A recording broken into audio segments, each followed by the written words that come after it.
ఇక ఛత్తీస్గఢ్ బిలాస్పూర్లో కూడా 2019 మే నెలలో ఒక సంఘటన జరిగింది. అది ఏంటి అంటే 34 ఏళ్ల మహిళకు భర్తతో విభేదాలు వచ్చాయి. అతను ఇల్లు వదిలిపెట్టిపోయిండు.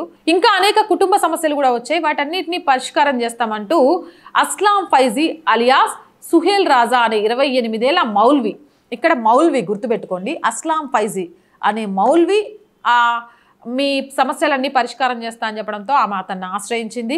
ఆ క్రమంలో మౌల్వి దగ్గరికి చాలాసార్లు వెళ్తూ వస్తేది.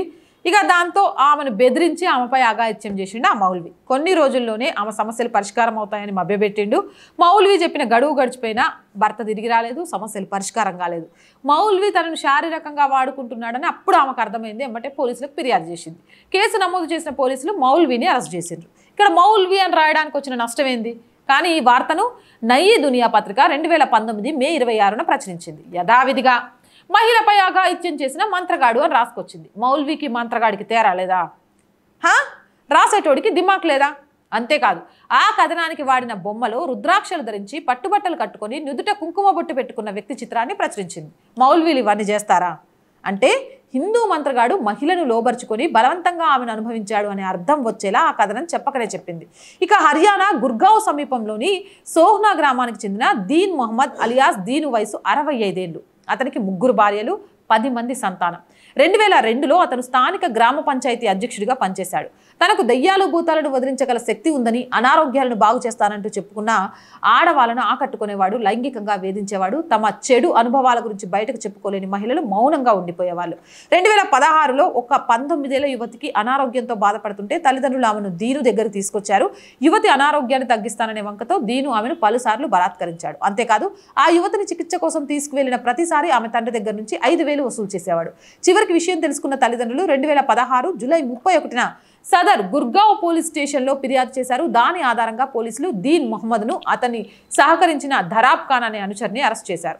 ఇక 65 ఏళ్ళు 3 పెళ్లిళ్ళు చేసుకున్న ముసల్నా కొడుకు ఈడికి ఆడపిల్లల్ని అనుభవించడానికి గిదొక అడ్డాగా పెట్టుకున్నాడు. కానీ ఈ నేర వార్తను ఏమని రాసిండ్రో తెలుసా? యథావిధిగా మంత్రగాడు, మాంత్రికుడు చేసిన నేరం అనే రూపంలో ప్రచురించిండ్రు. పైగా రుద్రాక్ష మాలలేసి, బొట్టు పెట్టుకున్న మనిషి బొమ్మలేసి ముద్రించడం ద్వారా నేరస్తుడు ఒక హిందూ మంత్రగాడు అనేలాగా ప్రజల్లోకి తీసుకెళ్లే ప్రయత్నం చేశారు.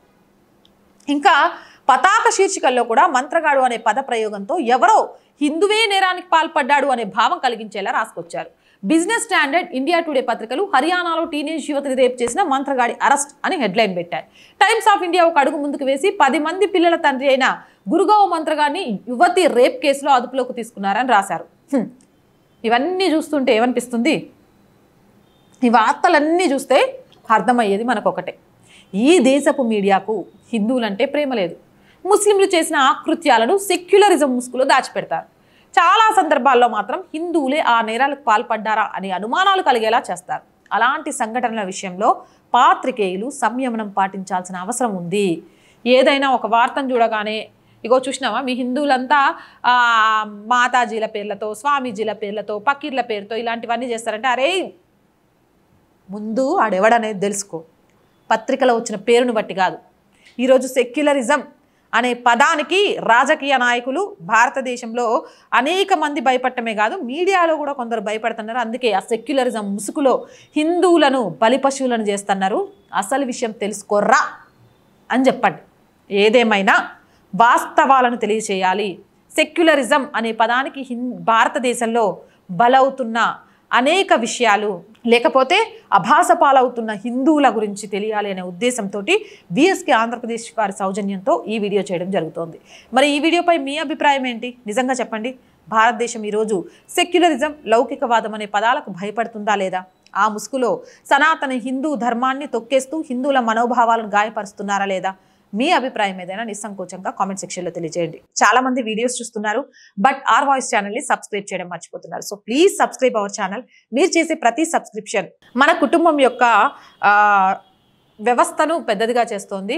సో ప్లీజ్ సబ్స్క్రైబ్ చేయండి. అలాగే కంటెంట్ బాగుంది అనిపిస్తే లైక్ చేయండి, షేర్ చేయండి. దానివల్ల వీడియోలు వైరల్గా మారతాయి.